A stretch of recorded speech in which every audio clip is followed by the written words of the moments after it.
Mesdames, Messieurs, bonsoir et bienvenue au flash de 18h sur la télévision du Burkina. Le ministre du Commerce, de l'Industrie et de l'Artisanat était ce matin dans les artères de Ouagadougou. Alfred Sanou et son équipe ont voulu s'assurer de la qualité et les prix des produits vendus dans les boutiques sont conformes à la réglementation en vigueur. De Paspanga à Tanguay, la délégation a tout contrôlé les prix et l'état des manuels scolaires. Elle s'est aussi intéressée aux boutiques de vente de produits divers. Dans tous les points de commerce visités, plusieurs vendeurs ont été épinglés et les marchandises périmées et de contrebande saisies. Face ici à la presse, les délégués du personnel de l'hôtel Silmandé. Ces travailleurs de ce hôtel de Ouagadougou dénoncent des séries de licenciements. Pour eux, près de 800 employés ont été remerciés depuis la fin du mois d'avril 2017. Autant de licenciements que ces délégués du personnel qualifient d'abusives. Si rien n'est fait selon eux pour une sortie de crise, ils vont entreprendre dans les jours à venir et avec le soutien de l'Union d'action syndicale et des associations de défense des droits de l'homme, diverses actions de lutte. Vive tension entre les populations de Solinzo et la coopérative d'électricité de cette commune, Copelso. Les guichets de la coopérative sont fermés depuis plus de 6 mois et pour cause, les consommateurs ne paient plus les factures qui leur sont délivrées. Ils réclament des factures Sonabel pour payer leur crédit de consommation d'électricité. Surfacturation de la consommation, détournement d'argent et dépenses sont autant de griefs dénoncés par les consommateurs.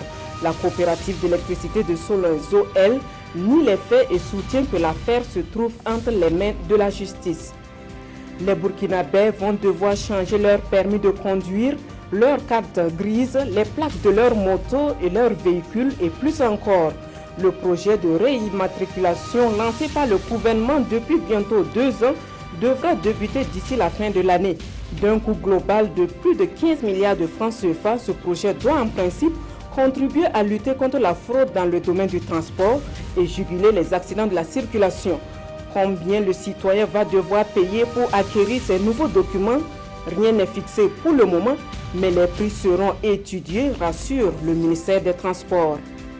Paulo Duarte face à la presse, l'équipe d'encadrement du 11 national déballe sa stratégie pour se rapprocher de la Russie 2018. Après le nul face aux Lions de la Teranga le samedi dernier, les étalons seront à nouveau sur la brèche ce mardi pour l'acte 2 Burkina-Sénégal, mais cette fois au stade du 4 août.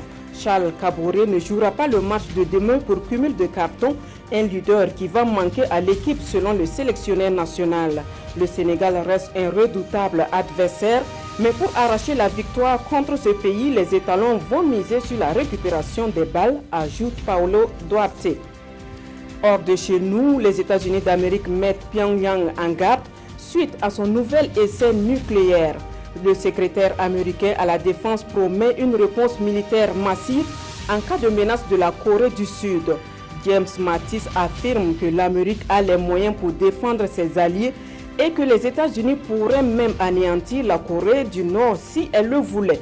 Le secrétaire américain à la défense a également invité Kim Jong-un à suivre les mises en garde du Conseil de sécurité de l'ONU qui doit se réunir en urgence ce lundi.